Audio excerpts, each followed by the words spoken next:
এক রাজ্য আর এক রাজ্যকে, এক রাজনৈতিক দল আর এক রাজনৈতিক দলকে আক্রমণ করবে একটা সামাজিক ব্যাধি নিয়ে, সামাজিক অবক্ষয় নিয়ে, এই রাজনীতিকরণ বন্ধ হওয়া দরকার। শুভেন্দু অধিকারীর এই মন্তব্যগুলো অন্য ক্ষেত্রে এই নারী ধর্ষণকারীদেরই উৎসাহিত করছে।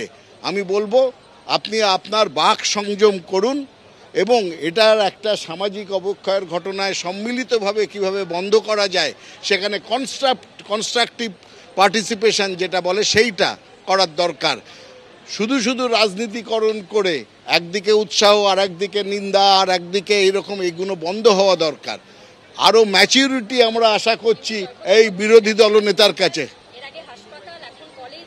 সারা ভারতবর্ষেই নানা ঘটনা, প্রত্যেক দিন আপনি যদি সংবাদপত্র খোলেন সবথেকে বেশি এইরকম ঘটনা ঘটছে বিজেপি শাসিত রাজ্যে। আমরা মণিপুরে দেখেছি যে মহিলাদের নগ্ন করে হাঁটানো হয়েছে, ধর্ষণ করা হয়েছে, খুন করা হয়েছে।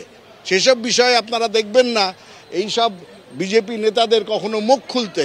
তাই জন্য আমি আবার বলছি, অনভিপ্রেত খারাপ ঘটনা, এইসব ঘটনা সামাজিক অবক্ষয়ের পরিচয় এবং সমাজকে ওপরে তুলতে গেলে সকলের কনস্ট্রাকটিভ পার্টিসিপেশন দরকার সমস্ত রাজনৈতিক নেতাদের।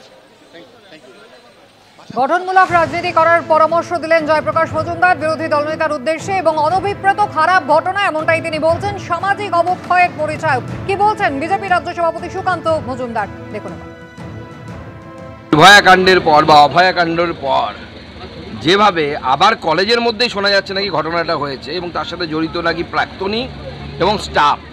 আপনারা খোঁজ নিয়ে দেখুন, যাদের নাম এসেছে তারা নির্ঘাত তৃণমূল কংগ্রেসের সাথে কোনো না কোনোভাবে সংযুক্ত হবে এবং তারা শিক্ষাকেন্দ্রগুলোকে এইভাবে নষ্ট করছে। শিক্ষাকেন্দ্রে মেয়েদের সুরক্ষা নেই।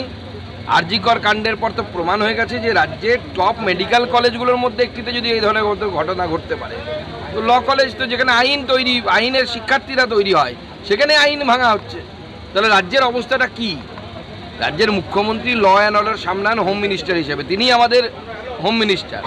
তারপরে তার এই যে অপদার্থতা, তিনি যতই জগন্নাথ দেবের রথ টানুন না কেন, কালীগঞ্জে মেয়েকে মারা হচ্ছে বোমা দিয়ে, কোথাও মেয়ের ইজ্জত লুট করা হচ্ছে, আরজি করে অভয়াকে ধর্ষণ করে খুন করা হচ্ছে, এই পাপের হাত থেকে উনি বাঁচবেন না।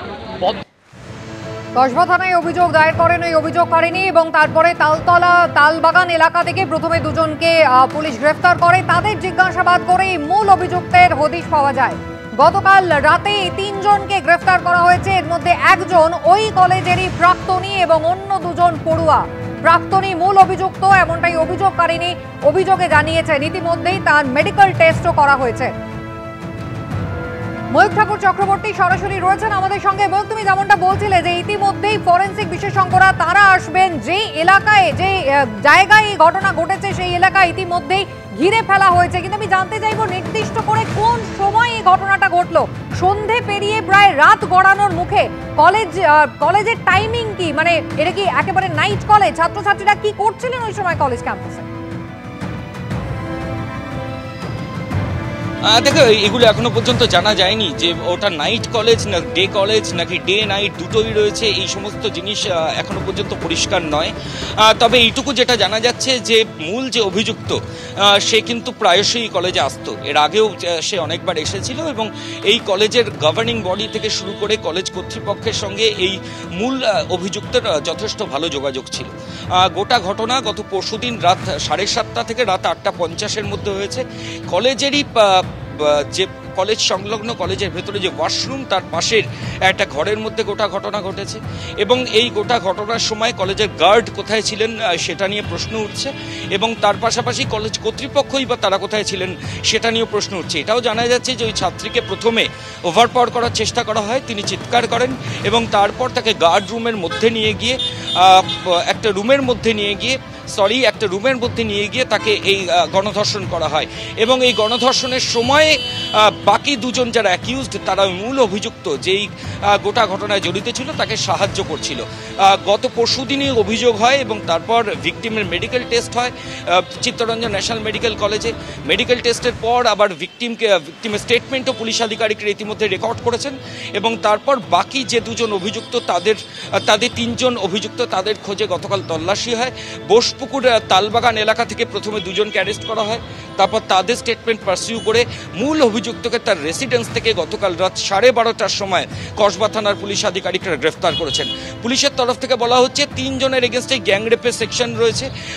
লালবাজারের সিনিয়র অফিসার থেকে যাদবপুর ডিভিশনের যারা সিনিয়র অফিসার তারা দেখছেন, আমরা দেখাবো একের পর এক পুলিশের গাড়ি, সেগুলো কসবা থানায় আসছেন, পুলিশের সিনিয়র অফিসাররা আসছেন তারা কথা বলার জন্য। ইতিমধ্যেই 3 জন অ্যাকিউজড তাকে আলিপুর কোর্টে তাদেরকে আজকে প্রডিউস করা হবে। পুলিশ নিজেদের কাস্টাডির জন্য প্রেয়ার জানাবে, অর্থাৎ ফুল টার্ম পুলিশ কাস্টাডি, এবং তারপর তাদেরকে জিজ্ঞাসাবাদ করে বাকি অনেক ছবি স্পষ্ট হবে বলে পুলিশ আধিকারিকরা বলছেন। এর পাশাপাশি যেখানে এই ঘটনা ঘটেছে কলেজের ভেতরে, সেই প্লেস অফ অকারেন্স গার্ড দেওয়া যে কাজ, কারণ সেখান থেকে তো তথ্য প্রমাণ নষ্ট হয়ে যেতে পারে, ঠিক সেইটা আশঙ্কা করে সেই প্লেস অফ অকারেন্স গার্ড দেওয়া যে কাজ সেটাও তদন্তকারী আধিকারিকরা ইতিমধ্যেই করেছেন, এবং সেখানে ফরেন্সিক এক্সপার্টদের রিকিউজিশন দেওয়া হয়েছে যাতে এফএসএল এসে ওখান থেকে তারা নমুনা সংগ্রহ করতে পারে। গোটা ঘটনায় কিন্তু যথেষ্ট চাঞ্চল্য ছড়িয়েছে। কলকাতা শহরের মধ্যে একটা কলেজের ছাত্রী, তাকে কলেজেরই একজন প্রাক্তন পড়ুয়া এবং 2 জন এক্সিস্টিং স্টুডেন্ট তারা গণধর্ষণ করলেন। কলেজ কর্তৃপক্ষ, কলেজের প্রিন্সিপাল, কলেজের security guard, non teaching staff তারা কোথায় ছিলেন? তারা কেন ওই ছাত্রীকে বাঁচানোর চেষ্টা করলেন না? কেন গোটা ঘটনার পর ওই ছাত্রী অসহায় হয়ে তার ফোন পর্যন্ত কেড়ে নেওয়া হয়েছিল, এরকমও মারাত্মক অভিযোগ এসছে। তারপর কোনোভাবে ওই ছাত্রী তিনি তার বাবার সঙ্গে যোগাযোগ করেন, তারপর সেখান থেকে পুলিশ আধিকারিকরা খবর পান, তারপর গোটা বিষয়টা সামনে আসে। কলেজ কর্তৃপক্ষ কেন এই ঘটনাটা আটকাতে পারলো না? ওই অভিযুক্ত তার এত ফ্রিকুয়েন্ট কেন কলেজে মুভমেন্ট ছিল? গভর্নিং বডির সঙ্গে এই অভিযুক্তের পরিচয় ছিল, সম্পর্ক ভালো ছিল, কি কারণে এত সম্পর্ক ভালো ছিল? সে কি কলেজের এক্সিস্টিং ইউনিয়নের কোনো পদে আছেন? এই সমস্ত প্রশ্নেরও কিন্তু উত্তর তদন্তকারী আধিকারিকরা খুঁজছেন। এক্সিস্টিং ইউনিয়নের পদে যদি তিনি নাও থাকেন, তাহলে কলেজের গভর্নিং বডির সঙ্গে তার হঠাৎ কেন সুসম্পর্ক তৈরি হলো কলেজের একজন প্রাক্তনীর, এবং তাকে এত অ্যাক্সেস কলেজের মধ্যে, সেটাই বা তিনি কি করে পেলেন?